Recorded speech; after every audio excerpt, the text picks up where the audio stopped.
ക്രിസ്തുവിൽ പ്രിയ സഹോദരങ്ങളെ, നാം ഇന്ന് യേശുവിന്റെ നസ്രത്ത് സന്ദർശിക്കുന്നു. അവൻ വളർന്ന ഗ്രാമം.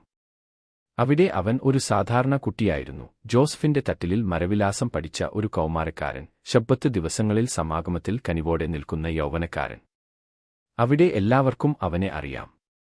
പക്ഷേ ഒരു ദിനം അവൻ തിരികെ വരുന്നു, ഒരു ഗുരുവായി, ഒരു പ്രസംഗനായി, രോഗശാന്തിയാകുന്നവനായി.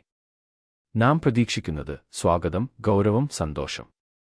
നിങ്ങൾക്കറിയാമോ യേശുവിന് ലഭിച്ചത് എന്തായിരുന്നു? അവഹേളനവും സംശയവും.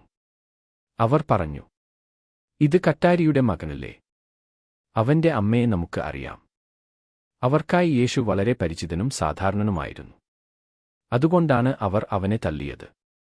പരിചയം വിശ്വാസത്തിന് തടസ്സമായപ്പോൾ ദൈവം അവരുടെ വീടുകൾക്കകത്തെയായി പൂട്ടപ്പെട്ടു. ഈ കഥ നമ്മുടേതും ആകുന്നു. നാം യേശുവിനെയും സത്യമേയും തള്ളുന്നത് പലപ്പോഴും അതിന്റെ ഉള്ളടക്കം കൊണ്ടല്ല, അത് പറയുന്നവൻ നമ്മുടേതല്ലെന്നതിനാലാണ്.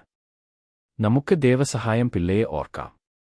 ഒരു ഉയർന്ന ജാതിയുകാരനായ ബ്രാഹ്മണൻ ക്രിസ്തുവിനെ സ്വീകരിച്ചപ്പോൾ അവൻ ചൊല്ലിയ സന്ദേശം സാധ്യതയായിരുന്നു.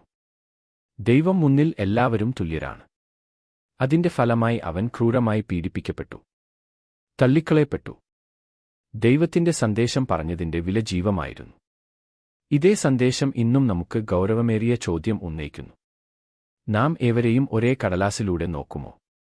പുതുതായി വിശ്വാസത്തിലേക്ക് വരുന്നവരെ നാം സംശയത്തോടെയോ ഹൃദയപൂർവമായോ സ്വീകരിക്കുന്നുണ്ടോ? സഭയും മറവുകളും. ഈശ്വർചന്ദ്ര വിദ്യാസാഗർ, ശ്രീനാരായണ ഗുരു ക്രിസ്ത്യാനികളല്ലെങ്കിലും നീതിയുടെ ശബ്ദങ്ങൾ. അവർ ജാതിയെ ചോദ്യം ചെയ്തു, വിധവകളുടെ പുനർവിവാഹം പോരാടി നേടി, പെൺകുട്ടികൾക്ക് വിദ്യാഭ്യാസം അനുവദിക്കാൻ പ്രവർത്തിച്ചു. ക്രിസ്തുവിന്റെ ആത്മാവിനെ അനുസ്മരിപ്പിക്കുന്ന പ്രവാചകങ്ങൾ. പക്ഷേ സഭയുടെ ചില നേതാക്കൾ അവരെ സ്വീകരിച്ചില്ല. കാരണം അവർ നമ്മുടെവരല്ല. അവർ ചർച്ചിന്റെ പരിധിക്ക് പുറത്തുള്ളവരായിരുന്നു. അങ്ങനെ സഭ കണക്കില്ലാത്ത അവസരങ്ങൾ നഷ്ടപ്പെടുത്തി. ഇന്നത്തെ വെല്ലുവിളികൾ. ഇന്നും നമ്മുടെ ഇടയിൽ ഇതേ അവസ്ഥ. ഒരു ദരിദ്ര കുടുംബത്തിൽ നിന്നുള്ള പുരോഹിതനെ പിൻബലവത്താക്കുന്നു. ഒരു ദലിത് കേറ്റക്കിസ്റ്റ് അംഗീകരിക്കപ്പെടുന്നില്ല. ഒരു യുവ നേതാവിനെ അവളെന്ത് പഠിപ്പിക്കാനാണ് വന്നത് എന്ന് നിരസിക്കുന്നു. ദൈവം ഇത്തരം മുഖങ്ങളിലൂടെയാണ് ഇന്നും സംസാരിക്കുന്നത്. നാം അവരെ നോക്കി ഇവരാരാണ് എന്നു ചോദിക്കുമ്പോൾ യഥാർത്ഥത്തിൽ നാം ദൈവത്തോട് തന്നെ അനാസക്തരാകുന്നു. ദൈവം എവിടെയാണ്? നാം ദൈവത്തെ വലിയ ചർച്ചകളിലായിരിക്കും, കത്തീഡ്രലുകളിലായിരിക്കും, അത്ഭുതങ്ങളിലായിരിക്കും തിരയുന്നത്. പക്ഷേ അവൻ വന്നു നിൽക്കുന്നിടം. ഗ്രാമത്തിലെ കേറ്റക്കിസ്റ്റ്, ആദിവാസി മൂപ്പൻ, ഫസ്റ്റ് കമ്മ്യൂണിയനായി തയ്യാറെടുക്കുന്ന ദരിദ്രക്കുട്ടി. ഇവരിൽ ദൈവം നമ്മുടെ അടുത്തേക്ക് വന്നു നിൽക്കുന്നുണ്ട്.